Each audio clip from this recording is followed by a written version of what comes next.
742, welcome back on the BT Couch. Scott Magri, author of this book right here, Lessons, Crime, Games, and Pain. Scott, thanks for coming on, and I know you were a part of an important dialogue out in Delta last night, Seaquam Secondary School, about this idea, and you know, we've covered this in the news. 18 shootings connected to low-level drug trade in Surrey and Delta since early March. What do you see has caused this most recent intense level of conflict in the community?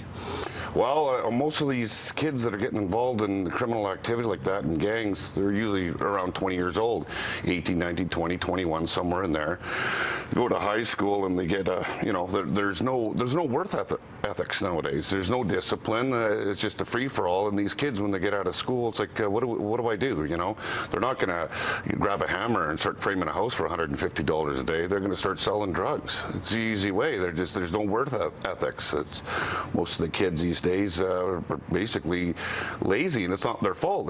A lot of it's got to do with their upbringing, I think, right? Well, there's a great allure, and this is a part of your past, your history, and you outline this in terms of the lessons you learned. How did you get into this and become a gang affiliate?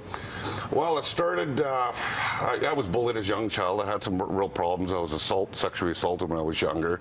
I've had, you know, 5 suicide attempts in my life, so there was a lot of anger in my life. And when I got to 20 years old, I wanted to keep up with all the high rollers, all the boating, the girls, the drugs, the booze, all the partying. And the only way that I could do that was to sell drugs. So I bought some cocaine. I had a party at my place, and I made $800 profit that night, and boom, instant drug dealer overnight. That's how quick it is. And the only way you're going to get out of that is if something really bad happens, right? And that's what happened in your case. Yeah. Tell us about the turning point when you realized, okay, this lifestyle, sure, there's a financial gain, but there was a huge cost at the same time. Well, when your doors are all boarded up, barricaded with steel bars, and you sleep with a shotgun loaded at night, you know, things are bad. And then you see a helicopter flying over your head. It's the RCMP, and a week later, boom, the whole house is surrounded. Got 12, you know, grown men with guns pointed at your head. You know, they're talking me to come out of the house because I had guns registered to the house, and with my background, they weren't knocking on the door. They wanted me to come out. So that was a rude awakening. You know, it doesn't matter who you are, how tough you think you are, you're going in the back of that car whether you like it or not.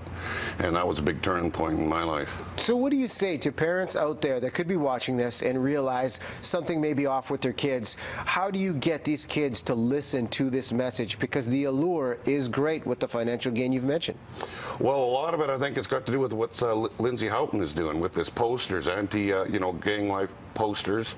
The videos that he's put together really hit home, especially the one with the girl when she's looking at her dad on a gravestone. You know, that almost brought tears to my eyes, because I got a 14-year-old daughter, and at the time when I was going through all that, she was 9, 10 years old. And that's what helped me get clean.